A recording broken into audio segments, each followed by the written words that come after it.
Well, thank you all for making the effort to get here this afternoon. We are so delighted to be able to present these programs to you, and we are particularly grateful to Elizabeth Moyer and Michael Pawanda Charitable Trust, the Leah Levy support from the J. DeFeo Foundation, support from the Zellerbach Family Foundation and the William and Flora Hewlett Foundation. This incredible support has recognized the importance of the exhibitions and the programs that the Richmond Art Center presents in documenting and having video oral histories for young artists and students and the community to come. And we are especially grateful to for the generosity of these fabulous artists in this exhibition, because they have deep histories with the Art Center. They've been supportive of young artists, and they have brought to our attention some really spectacular talent and commitment. So this is an extraordinary event for us with our 80th anniversary. To have Squeak Carnwath here with us and Drew Anderson to talk a little bit about teaching, mentorship, the development of an art practice, the kind of support that artists need so vitally, and how they have been able to nurture and encourage art. So thank you both for being here with us today. I'd like to start just with asking Drew. You studied at Mills first. You were an amazing scholar. Your academic work has been supported by many scholarships.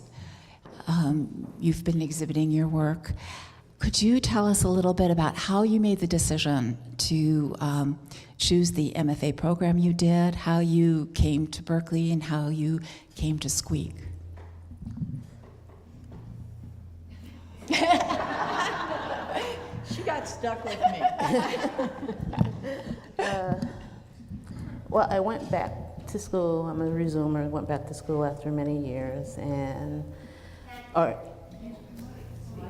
Is her mic on?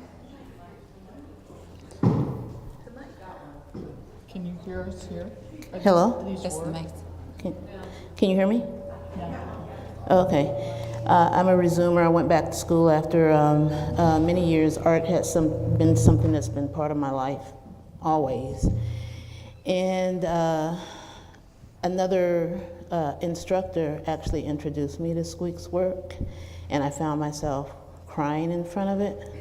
And I'm like, why am I crying? And I said, boy, I would really like to know her because I think she would really get me.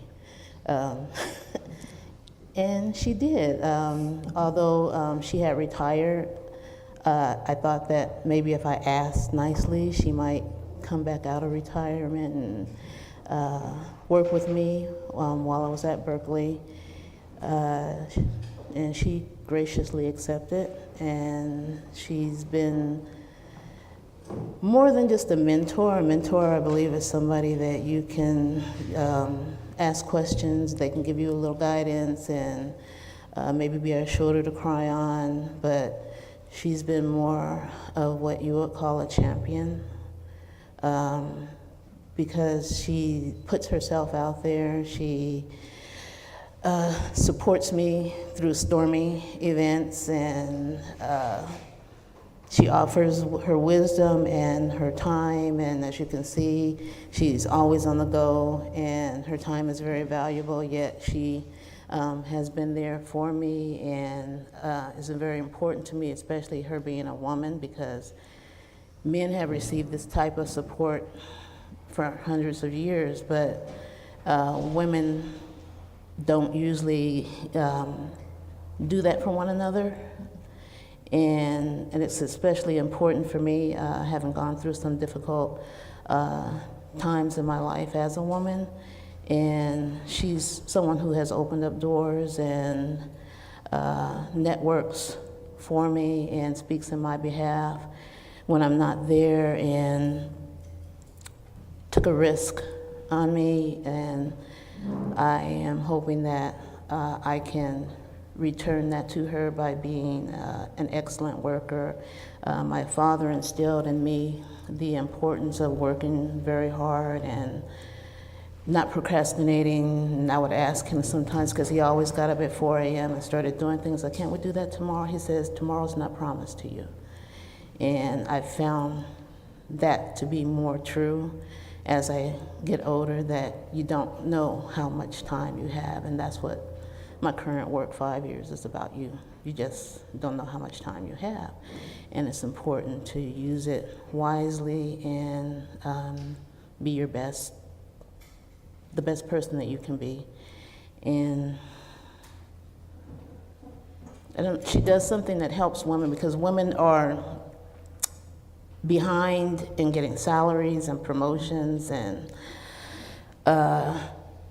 you don't know when you're an advocate for somebody and when you really champion for them, you're not only helping them at that moment, but you're helping them within themselves to advocate for themselves. So you're a teacher, you do so many things, you have she has a lot of hats, and she's done just an amazing amount of things for me. We have gotten very deep and close very quickly with you, Drew, and so I have to ask Squeak what it was like when you met Drew the first time. You were retired, and No, you I or think you I or met you weren't going to finish. The last year that I taught for salary. Sorry. Am I too close to this or too close to you? Maybe it's too close to me. So that was, and I was the grad advisor. So one of my jobs was to write a case supporting her for a scholarship. I actually really like to do that sometimes, because you can really, because they want a lot of details and stuff. So Drew can do anything, so it was very easy to write a letter for her, and there were so many things I could put in the letter, and she got the scholarship. And then I retired, and we couldn't get, it was only for a year, which kind of pissed me off, because I think that especially women who come to school late, or women of color, have less of a chance to gather the money together to go to school and live and everything else. And now students are going into debt. And the university was raising its tuition. Now they have a whole bunch of scandals over there, money problems. Anyhow, and so I wanted her to get it for the second year, but they didn't do that. But in any case, so I taught for free the second year. I mean, I would have worked with Drew, but I did a painting class that I taught for free to give back to the university. And Drew was my TA for that, and she's a really gifted teacher. And the students really loved her. Anyhow, she can do anything. You should call her. Seriously, she can do anything. I do not have that ability. She can do anything. She can build stuff, she can paint stuff, she can draw stuff, she can make things, like jewelry. She can do anything. So you should call her. To look at a little bit of your history as an artist who is and has been throughout your decades of work incredibly seriously dedicated and committed, and yet you've made this decision to also teach throughout these years, and you haven't just been teaching for the paycheck, as they say. I taught for the paycheck. Oh, you Not, betcha. but not just. pension. I mean, the way in which you taught was really. I mean, I know your former students, so I know, and they all they're devoted. They adore you. They've gotten so much, and so I have this question that comes up, and it relates to your years as a student and the relationship that you had with a very important relationship with Jay DeFeo and with Viola Fry. And if you could maybe talk about those years and the influence and impact. I've been really lucky all my life. I've always had teachers who, even in grammar school and stuff, and even kindergarten, people who would give me supplies or let me stay late and work on, art projects and stuff. And when I came out to California to look at whether to go to the Art Institute or to go to CCAC, I went and visited both places, and the Art Institute was way too cool. They were very cool and very sort of aloof. And I'd grown up on the East Coast, and anyhow, I wasn't that cool. And so, and then I went and looked at CCAC, and I, at the time, was taking ceramics classes as well as painting classes from the college I was transferring from, Goddard College in Vermont. And I met this woman who was loading a kiln and spent about 3 hours talking to her. And it turned out it was Viola, and I didn't know that. So then I thought, what a nice school, great students, they talk to you, Anyhow. And so then when I went to register for classes, it used to be before computers that, at least at CCAC, they would set up card tables and put a little sign on it that said painting, ceramics, watercolor, stuff like that, and then have a faculty member, sit behind the table and add people to the classes. And so I went to the ceramics table to sign up for a class, and the chair said, oh, there's no more class, you can't get in now, it's full, everything's full. He said, but go talk to that lady over there. And that lady over there was Viola, the woman that I'd been talking to for 3 hours, like a couple weeks before. So I went up to her and I said, so he sent me over here, and I want to take some ceramics classes. And she said, great, I saved you 3 places in 3 classes. And that, that's like the beginning. And then, anyhow, so I was an undergrad, I dropped out. I was there for like a year and a half, probably only a year and a half. And I'd been going to school for maybe 6 years. At different schools. And so I knew that a BFA wouldn't get me any jobs. I had a plan in my head. So one of my things is that I tell people to visualize and think about whatever they want to think about doing to try to keep it in their, I think of it as in the forebrain. I had this idea I could go to grad school without a degree. And I held on to that belief. And when I dropped out, the people in student advisors came up and they said, you can't do this, you'll never get anywhere, you have to finish school. I said, no, I don't think so. So I said, I think it's more important I go work in my studio. So I did, and then I had work in a show here, and it was almost a one-person show because it was all in this, I call it a hallway, but I know it's... We call it the West Gallery. A gallery with windows. Anyhow, and then I decided I was going to apply, and so I worked for about maybe a year and a half, and I decided I was going to apply to grad school. So I applied to the Art Institute, and because I didn't want to go anywhere. And I went over to CCAC, and I I had fired the kiln, or not fired the kilns, loaded the kilns before I left as an undergrad, and it was a kind of paid job. And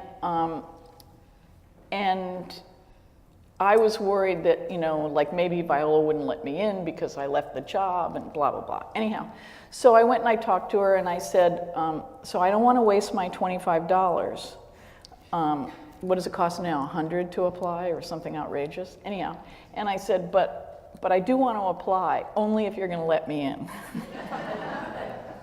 And she did. And so because I knew that I needed an MFA to teach. Now you can't do that. Now the schools, they want to get you to pay for the units you didn't take. They don't want you to skip ahead. They want the money, the money, the money. Anyhow, so, because we had kids who came to Davis when I was teaching at Davis who hadn't finished their undergrad degree, and they had like one class, and they were made to finish them in the summer before enrolling as a grad student, when they were really like strong artists, so anyhow. So, and it turned out later on, I found out that Viola never finished her MFA program.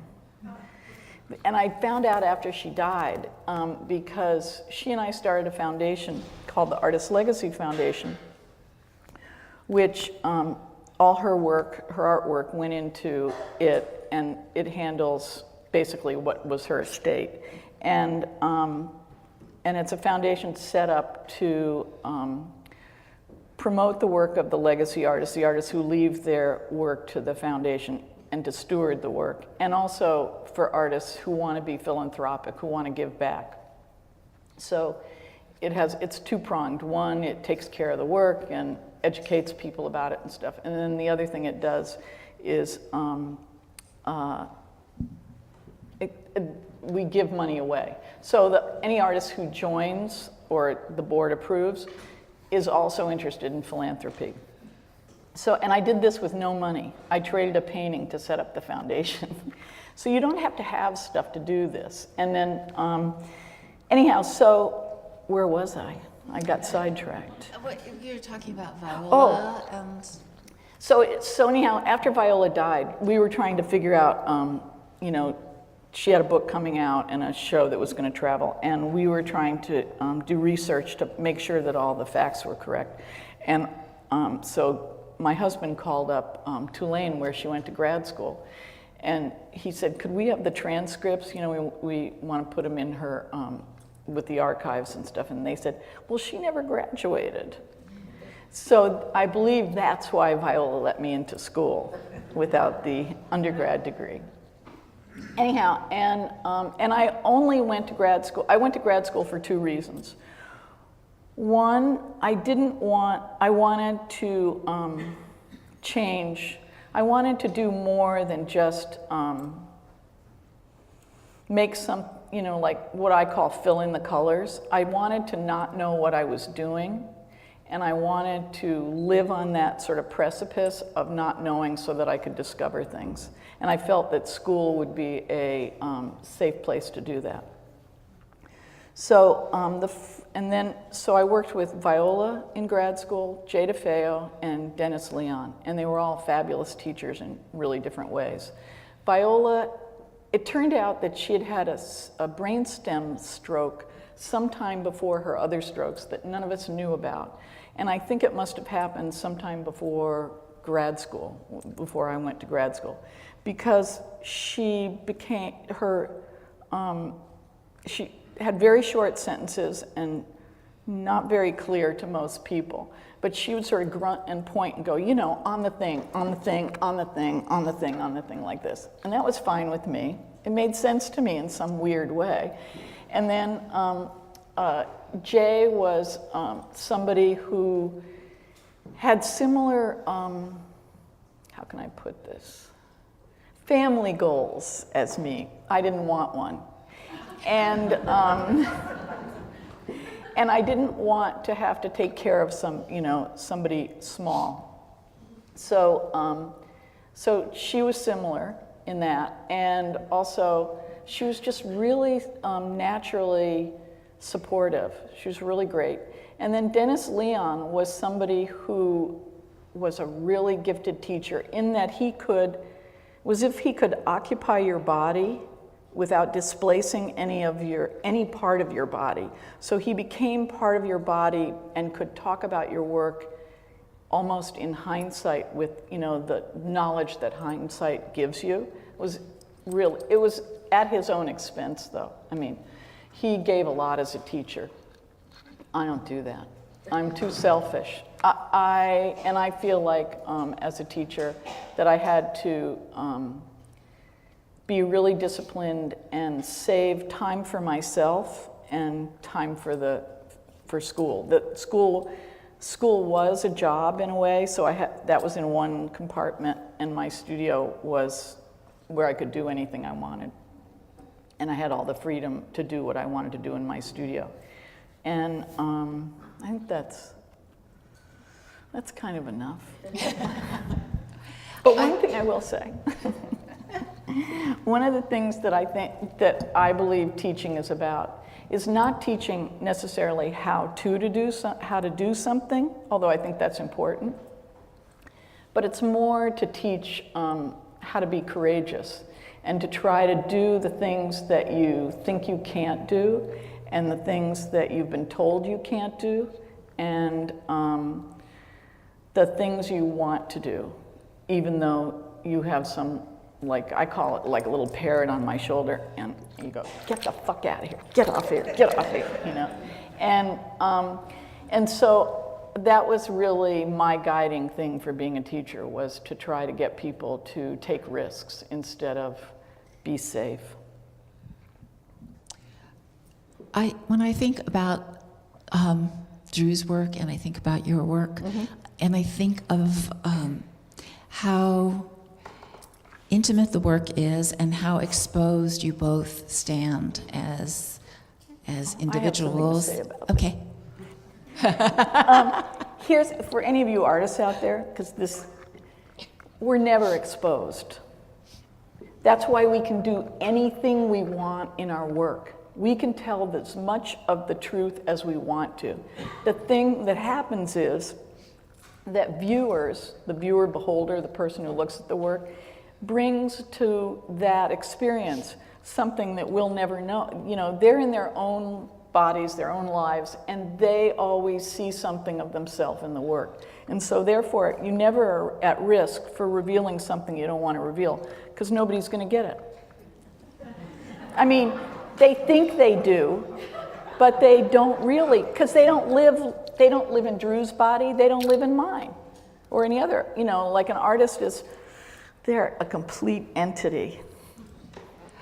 When making art, there are certain decisions that are made in terms of what we choose to put into the work and how it's going to appear. Can we go that far? Yeah. Okay, thanks. Yeah. So, with work that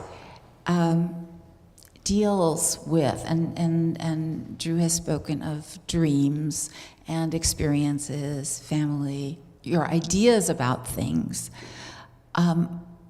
I would love to know a little bit about how you deal with the duality of the formal concerns of your work and the content, whatever it might be, as abstracted or transformed as it might be, or encoded. But there is a duality between those two things. And how do you go back and forth? How do you talk about it? How did you talk about it with each other, communicate? How do you approach this in teaching? Maybe Drew could start with how Go for it. Yeah, maybe. Well, maybe. I guess it's different for each person, because what I would say to Squeak, I won't say to somebody else. You know, that's just between me and her. And then how I'll, like when I came here, I had a few people that were crying in front of the work, and what I talked about with them would be different than what I talk about, say, with my daughter. You know, with each person it's different. And I feel like art can always change. It can mean one thing. I can have a title for it 1 week, and the next week, no, I'm gonna change this title, it needs to be this.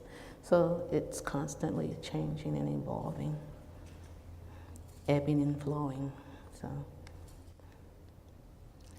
I think that's a sign of work that remains alive and doesn't go dead, that when really strong work never becomes stagnant in any way, that it's really always offering something new and different, and you can go back to it all the time. Mm-hmm. So how, I mean, we all, as you said, we speak differently with different people. We have affinities with some, and not necessarily the same kind of conversation comes up. How does that figure in with teaching and with having certain things that might be important to you to communicate? Can you be more clear? Yeah. Well. I mean, it's not. Like, are there formal issues we're supposed to be teaching? Because I'm not sure there are. I'm not, it used to be you couldn't have a little teeny figure in a great big canvas that you had to work the whole thing. Well, that's not true anymore. It hasn't been true for, I don't know, maybe 50 years by now. So,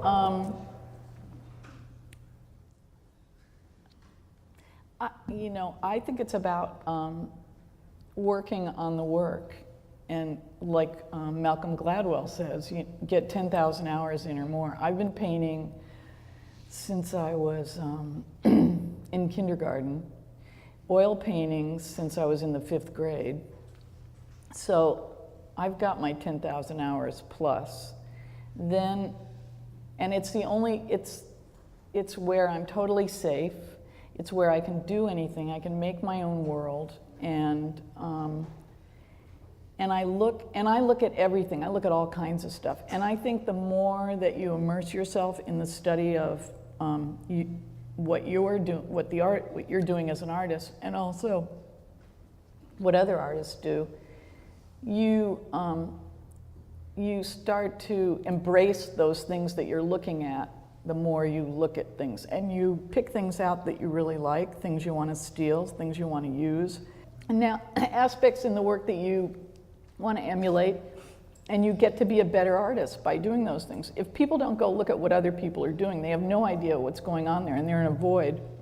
And besides that, there's a treasure trove of things that you can see that will give you lots of inspiration and things for your own working, for making your own work. So I don't believe, I've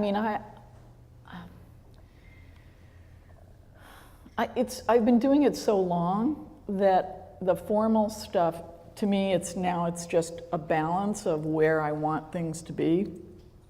But it takes into account everything, whether it's texture, color, dark light, all those things. I mean, I don't know. I don't know how you teach that either without, because I think you can have everything on the left side if you want, a little and everything else blank. There's if somebody makes something with such conviction and they're really there with it, they can make something that years ago would have been, you would have gotten kicked out of the art class. So anyhow, there you go. I'm seeing a little mark on that right side to balance off that figure on the left. No, you don't need it. No, you don't need it. But you do have to have the right amount of empty space with the intensity of that stuff on the side.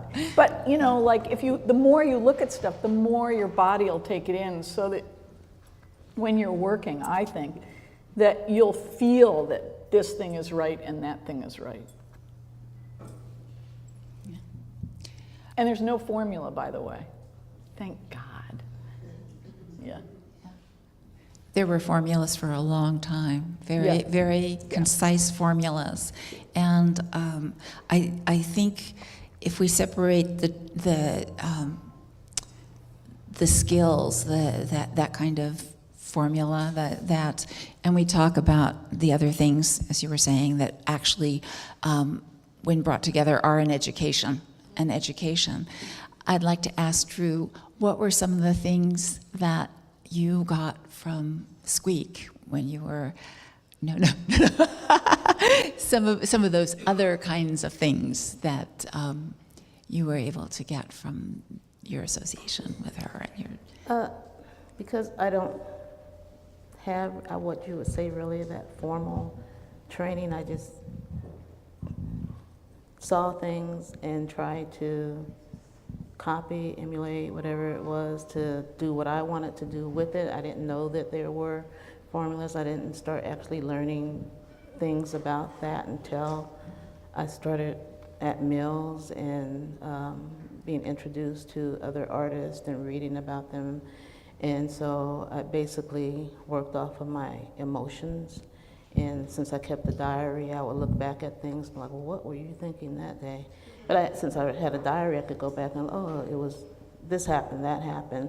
So a lot of what I do is emotional, from dreams that come from things that happen in life. And working with Squeak, too, I got to hear about how she works. And she also got to show me things about gal kit and different ways to use oil and different techniques to do things, which gave me a whole nother opportunity to experiment with my own work and use those techniques. So I pick up something here and there from everyone and put it in and make it my own. And this is what I did with some of my students. I had some girls that came from Morocco that became my students, came to my studio and wouldn't leave. We want to learn because we can't paint, we can't study art in Morocco. We have to study something that's worthwhile, they said. This is what they were told, but this is what we love, and this is what's worthwhile to us. So they ended up in my studio for hours on end and would be back the next day. In fact, I would have to say leave, or they'd probably be there overnight. And then I had some jewelry, and I did some lace making and tatting. These are things that I learned growing up. And some other ladies, they said, if you teach me how to do that, I can buy a house. And so I taught them some jewelry. I didn't know, but one of them actually, she taught somebody else. They bought a house. They lived together in the house. They taught each other, helped the next person to buy a house. So, it's, to me, art is just everything. It's amazing what you can do with it and where it can go. And again, women are very important to me, how, I was able to help somebody, and part of that came from her. I hear her in my head a lot. When I became really ill, and I had a doctor say, well, you should, in private, you need to prepare yourself. And I told him, I said, you need to prepare yourself. He says, what do I need to prepare myself for? I said, well, I'm not going anywhere, so you need to prepare yourself on how you're going to help me get through this, because I still have a lot of things to do. And that's how art inspires me to want to keep moving. And I just have a lot to do, and it completes a circle for me. Well, we clearly are in the presence of two women who change lives, and I think that I'd like to pass the microphone to some of you who might have questions and share the opportunity to ask them. What made you transition from ceramics to painting? Viola and I knew Bob Arneson too. Both of them, I call them clay chauvinists. They felt like clay was an amazing material. I think for me, it's an okay material. I didn't like firing. I don't mind firing. I don't like glazing. I don't like to have to wait and see the color change and not be what you want. So it was mainly that. And I'm not really a three-dimensional kind of person. I'm really flat. And so I never really made sculpture. I made things that were kind of on the floor as if they were fallen paintings, and they were only like this high. So I wasn't really a sculptor. And I was using clay as a way to create a memory bank or cellular memory of form building for me, so that when I went and made images on canvas or in a drawing, that there was, for me, a sense of understanding what that form would be like, because I'd made it. So I have this sort of cellular memory. So that's why it was useful for me. And I got into it by accident, and then I realized I wasn't going to keep doing that. Squeak, I'd like to know a little bit more about your foundation, the Legacy Foundation. Artist Legacy Foundation. It's predicated on stewardship of the artist's work and philanthropy. So, like for instance, my husband and I, well, we're still paying for it, but we bought a 21,000 square foot building in Jack London Square. We were young and stupid. All we had was the down payment. It was owner financed. We didn't have any money to divide it up. I would do things like, there was a gallery in Arizona that wanted to have a show, and I said, well, I can't do that. But then I looked around and I went, we need sheetrock, you know? And so I said, but if you want to buy the work outright, I'll have a show with you. And the woman did, and she wrote a check, and we bought some sheetrock and 2x4s and stuff. So that building, that's really for me, our biggest asset, other than my work, which, you know, the artwork is not so liquid, you know, but real estate's a little more liquid. So that will go into, I'll leave my estate to the foundation, and the foundation can decide whether it's going to use the building and turn it into artist residencies or offices or storage, or sell it and invest the money. And so I don't know what they'll do with it.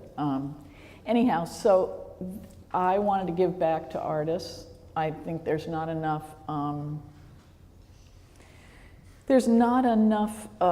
things that are without strings attached for artists.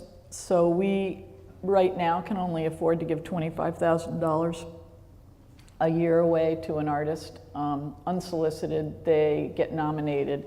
They don't know they're nominated, and then they get a check for $25,000 that they do not have to fill out any forms for at all. Or tax forms, you know, like, give the artist the money. And they can do whatever they want with it. So, so basically, and the board, you know, Viola's the first legacy artist. I hope not to be the second. I hope to be, you know, third or fourth, maybe. But a lot of artists haven't saved any money or have any real estate. So unfortunately, at this time, we don't have money to be able to take, like, for instance, Forrest Best lived on a boat and made paintings. They're fabulous paintings. But if he were an artist now, and this foundation, it does exist, but we couldn't take his work in unless there was some kind of income or money to support the work, document it, store it, clean it, and then also the other part is have money to give away. So we can't accept artists' estates that that don't have those things. Yeah. Does that answer your question? Okay. Yes. But also, I talk to people, and you know, we should all have wills, artists especially, and you should talk to your children if you have children or heirs, because they may not want to take care of it. Now, if there's a profit that they think they can make, which, you know, if you're a woman artist, good luck.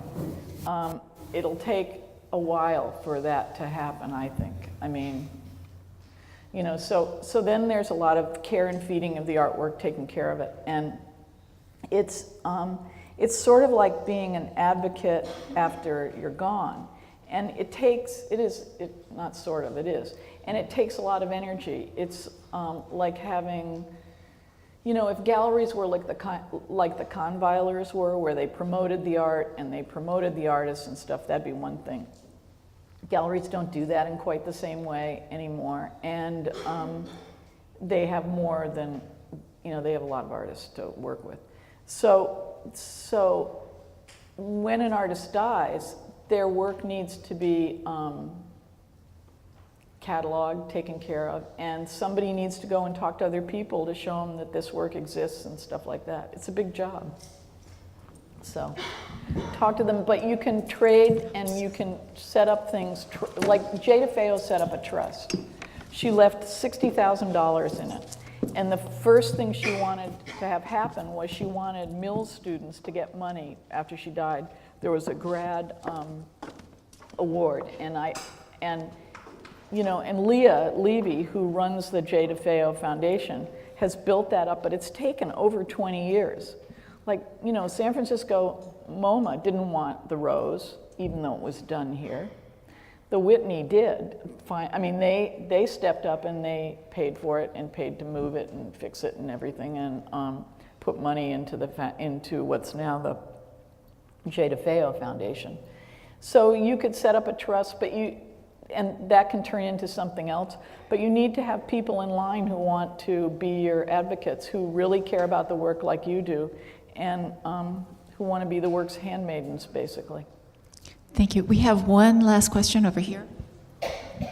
This is a question for Drew. Drew, I'm curious about your work, and I'd like to know a little bit more about the subject. Are these the same subjects that appear in different works, or can you tell us more about them, please? These are for this particular work for the 5 years. Those are my favorite pieces, but these are people that I spoke with about what they would do if their doctor told them they only had 5 years to live, and it became very,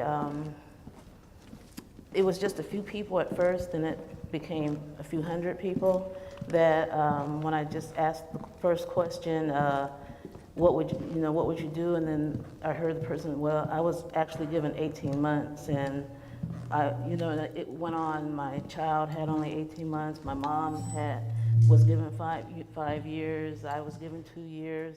And so it became really interesting to me to hear the stories of people who actually had that happen to them, or either had a family member or had a friend or somebody like that. And so those are my favorite pieces there, because I have about 30 pieces so far, and that's from my family, those particular pieces that are here right now. But I have people who lost hair. They gave me their hair.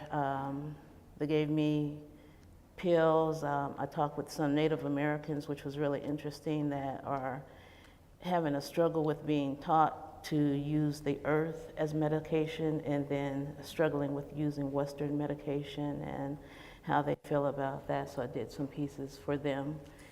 And I don't know how I started accumulating things from people, but I told somebody that this person gave me this, and they said, oh, I have something I want to give you. So I'm trying to incorporate each one of the things that they give into these pieces. So that's basically what those are about. And pastel is something that I really love because I like putting my hands into things. So most of the work is done with pastel. Thank you so much, Squeak and Drew, for being with us today and for being so open. We are going to take a little break. We have some refreshments. We have a beautiful catalog that's available. And then we will continue with Hung Lu and Michael Hall. Thank you very much.